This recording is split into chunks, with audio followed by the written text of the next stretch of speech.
Hello मेरे प्यारे बच्चों, आज का हमारा टॉपिक रहेगा आयोडोफोम टेस्ट। चलिए स्टार्ट करते हैं आयोडोफोम टेस्ट। देखिए, आयोडोफोम टेस्ट को करने से पहले आपको ये पता होना चाहिए कि कौन कौन से फंक्शन आयोडोफोम टेस्ट देंगे। चलिए स्टार्ट करते हैं। सबसे पहले हम बात करेंगे एल्कोहल की।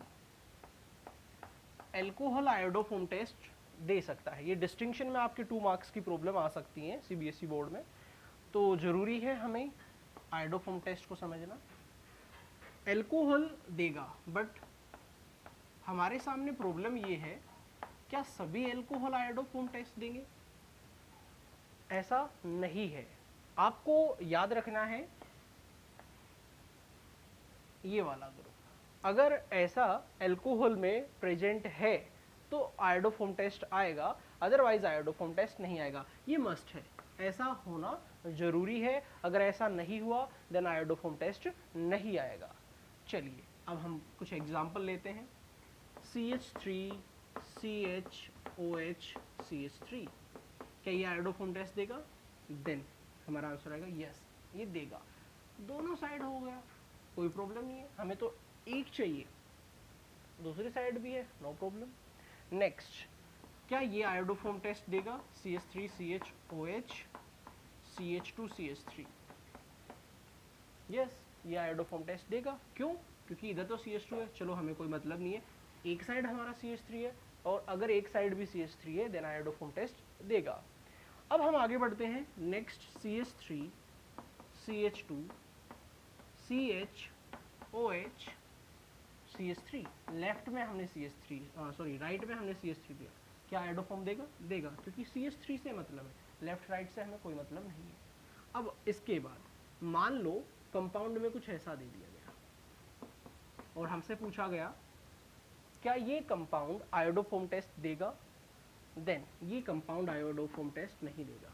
अब ये मत बोलना सर CH3 तो है, नहीं, आपका CH3 इस कार्बन से अटैच होना चाहिए जिसपे OH जुड़ा हुआ है। अब इधर CH2 है, इधर CH2 है, नहीं देगा। क्यों नहीं देगा वो आगे आपको मैकेनिज्म में समझ में आएगा। अभी फिलहाल ये याद रखें CH3 होना मस्ट है। चलिए अब हम बात करते हैं नेक्स्ट फंक्शन के लिए। नेक्स्ट फंक्शन है हमारा एल्डिहाइड।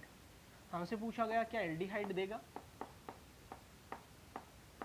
एल्डिहाइड देगा, बट एक ही एल्डिहाइड दे पाता है, और वो कौन सा है? ये वाला CH3 C+OH। तो कार्बोनाइल ग्रुप के साइड में CH3 होना चाहिए, बट एल्डिहाइड में तो कंफर्म है एक साइड तो H आएगा ही आएगा, और इधर क्या आ गया CH3। ये कंपाउंड देगा, बट अगर इससे ज्यादा कार्बन का होगा देन CH3 CH2 C+OH, ये नहीं देगा, CH2 आ गया। अब अगर हायर एल्डिहाइड की बात करेंगे तो CH3 कभी आ ही नहीं सकता, देन केवल ये कंपाउंड आयोडोफोम टेस्ट देता है। अब हम नेक्स्ट लेते हैं कीटोन के लिए।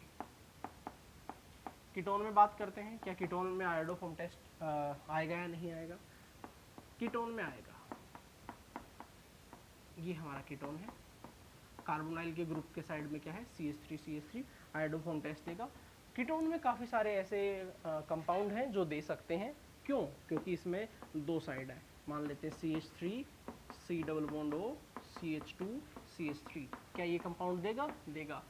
इधर तो CH3 है, मीन्स अगर 2 पे अगर कीटो ग्रुप लगा हुआ है आयोडोफोम टेस्ट आएगा ही आएगा। चलिए अब हमें नॉलेज हो गई है alcohol, aldehyde and ketone iodoform test देंगे।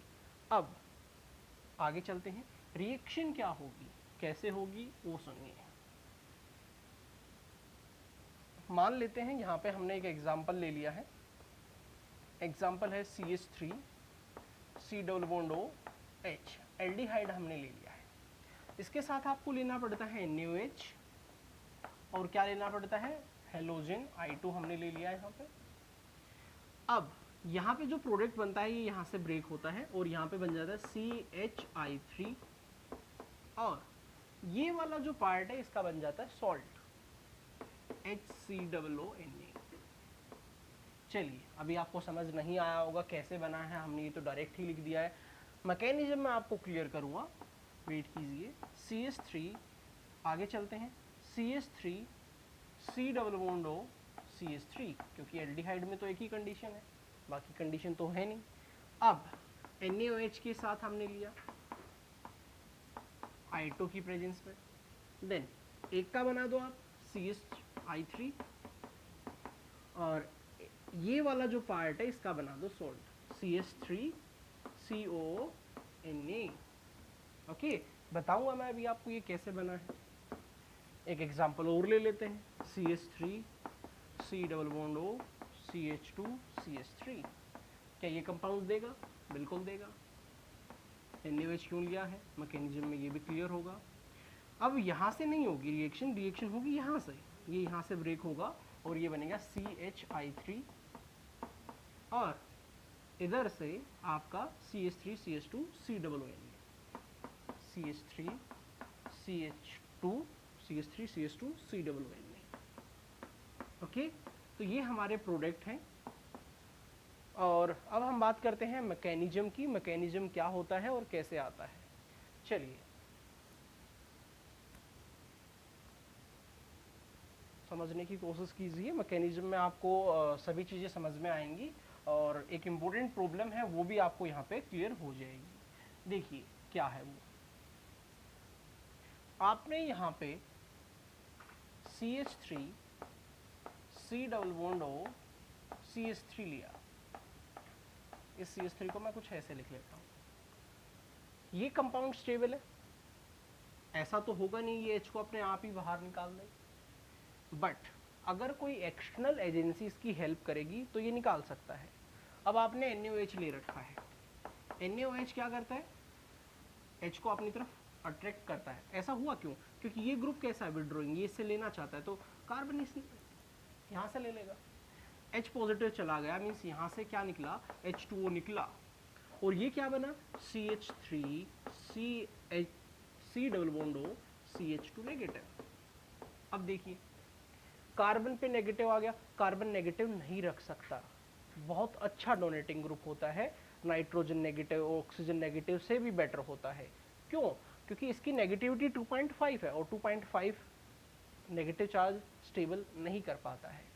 इसने क्या किया, हेलोजन को यहाँ पे I2 को ब्रेक किया, कैसे, नेगेटिव इसको दिया, इसने बॉन्ड यहाँ पे ट्रांसफर कर दिया, इधर नेगेटिव आ गया इधर पॉजिटिव आ गया, इससे जुड़ गया CH3 C double bond O CH2, यहाँ पे क्या लग गया हमारा, I लग गया। अब Na पॉजिटिव, यहाँ पे जो ये OH आया था कहाँ से आया था, NaOH से आया था, तो Na पॉजिटिव तो अभी बचा हुआ है ना, ये Na पॉजिटिव इस I के साथ मिलके क्या बन गया, NaI। ओके, OH तो हमने यूज कर लिया था, Na पॉजिटिव बचा हुआ था वो यहाँ पे हमारा निकल गया। अब ऐसा होगा आपका दो बार, और एक बार हो चुका है, अभी दो हाइड्रोजन बची हुई हैं, OH आएगा H को निकाल लेगा, OH आएगा H को निकाल लेगा। कितनी बार हुआ, दो बार। मैं एक ही स्टेप में अब यहाँ पे कवर कर रहा हूँ। तो आपने यहाँ पे NaOH लिया, कितने टाइम लिया, 2 टाइम लिया। ओके, स्टेप बढ़ाने से कोई फायदा है नहीं, 2OH 2H को बाहर निकाल देंगे। और अब कार्बन पे कितनी बार नेगेटिव आएगा, 2 टाइम्स नेगेटिव आएगा, तो क्यों ना हम यहाँ पे I2 के भी 2 ले लें, कार्बन पे नेगेटिव आएगा और वो नेगेटिव आयोडीन को देगा, देन क्या होगा, फिर आयोडीन यहाँ पे आके अटैच हो जाएगा। ओके ओके, देखिए यहाँ पे अब हुआ क्या, फाइनली यहाँ से NaI 2 NaI बाहर चले गए, और यहाँ पे 2 आयोडीन इसके साथ लग गए हैं और OH के साथ 2 H निकले, मीन्स 2 यहाँ पे H2O के मॉलिक्यूल भी निकल गए हैं। सेम यही फंडा है, देखिए Na यहाँ पे निकला, 2 Na यहाँ पे, क्योंकि हमने 2 टाइम्स यहाँ पे रिएक्ट कर दिया है, H2O यहाँ पे 1 निकला था, यहाँ पे हमने 2 निकाल दिए, मीन्स ये स्टेप हमने यहाँ से यहाँ पे जो जा रहे हैं वो 3 टाइम्स हो रहा है, मीन्स ये वाला जो फंडा हुआ है वो 3 टाइम्स। कंफ्यूज होने की जरूरत नहीं है, जो यहाँ पे हुआ है सेम यहाँ पे हुआ है, वो हमने 2 टाइम कर दिया है। पहले H निकला, फिर आयोडीन को पोलराइज करवाया, फिर आयोडीन लगा, फिर से H निकला, फिर कार्बन पे नेगेटिव आया, फिर आयोडीन को पोलराइज करवाया, और फाइनली हमारा ये बन गया कुछ ऐसा, CH3 C double bond O CI3। Okay, अब देखिए ये जो हमारा यहाँ पे ग्रुप है ये एक विड्रॉइंग ग्रुप हो गया है, क्योंकि उस पर आयोडीन लगे तो आयोडीन उससे विड्रॉ कर रहे हैं इलेक्ट्रॉन को, तो NaOH ने फिर से इसकी हेल्प की। NaOH ने क्या किया, OH नेगेटिव दिया और OH ने कार्बन को दे दिया और फाइनली उसको रिलीज करवा दिया। मीन्स यहाँ से आपका बना CI3 नेगेटिव। ओके, बॉन्ड को लेके गया है तो कार्बन पे नेगेटिव, और ये बन गया है CH3 C double bond O OH। अब देखिए आगे Na पॉजिटिव यूज नहीं हुआ है, अभी Na बचा हुआ है और आपका यहाँ पे वाटर निकल रहा था, तो H पॉजिटिव रिएक्शन से बाहर थोड़ी ना निकलेगा, OH कैटलिस्ट है तो फिर से रीजनरेट होगा। तो अब CI3 ने क्या किया, जो H पॉजिटिव यहाँ से निकल रहा था उस H पॉजिटिव को ले लिया, और उस H पॉजिटिव को लेने के बाद ये क्या बन गया, CHI3 आयोडोफॉर्म, और Na ने इससे रिएक्ट कर लिया, पता होगा एसिड मेटल से रिएक्ट करके क्या बना लेता है, salt, CH3 C double bond O ONA। तो ये बन गया आपका सॉल्ट और ये बन गया आपका आयोडोफॉर्म। ओके, तो ये आप नोट कर लीजिए, ठीक है। मेरे हिसाब से कोई प्रॉब्लम आपको होनी नहीं चाहिए। अब यहाँ पे रिपीट कर देता हूँ, OH ने H को निकाला, कार्बन पे नेगेटिव आया, आयोडीन को पोलराइज करवाया, आयोडीन को लगाया, 3 बार ऐसा हुआ, फाइनली ये बना। अब ये इस बॉन्ड को लेना चाहता है, OH ने इसकी हेल्प की, यहाँ पे CI3 नेगेटिव निकल गया। अब जो H यहाँ से रिलीज हो रहा था वो H इसने ले लिया, आयोडोफॉर्म बन गया और मेटल इससे रिएक्ट करके सॉल्ट बन गया है। ये हुआ iodoform test. Okay, aldehyde, ketone या फिर अल्कोहल के लिए आप ये कर सकते हैं। यहाँ पे एक इंपॉर्टेंट प्रॉब्लम और भी आ सकती है, वो क्या है वो सुनिए। रेशियो आपसे पूछ लिया जाता है, आयोडोफॉर्म टेस्ट तब करवा रहे हो तो रेशियो क्या है किसका, NaOH और I2 का। तो NaOH और I2 का अगर आप रेशियो देखेंगे यहाँ पे, तो देखिए NaOH 1 2 3 4 यूज हुए हैं। ओके, 3 टाइम्स यूज हुए, कब, तब हाइड्रोजन को निकालना था यहाँ पे और X को लगाना था, एंड 4th यूज हुआ तब CI3 को रिलीज करना है। तो 4 रेशो, आयोडीन कितने, 1 आपका यहाँ पे यूज हुआ है, 2 यहाँ पे यूज हुए हैं, 3, तो आपका जो रेशो है वो है 4:3। ये रेशो आपसे कभी कभार पूछे जाते हैं और ये रेशो रिएक्शन में कभी क्लियर नहीं होते हैं, रिएक्शन में रेशो नहीं लिखे हुए होते हैं, इसीलिए आपको मैकेनिज्म समझना बहुत ज़रूरी होता है, क्योंकि कॉम्पिटिटिव लेवल की प्रॉब्लम मैकेनिज्म से आ जाती है। ओके, ये हमारा आज का लेक्चर था, अच्छे से कवर कर लेंगे। Okay, thank you.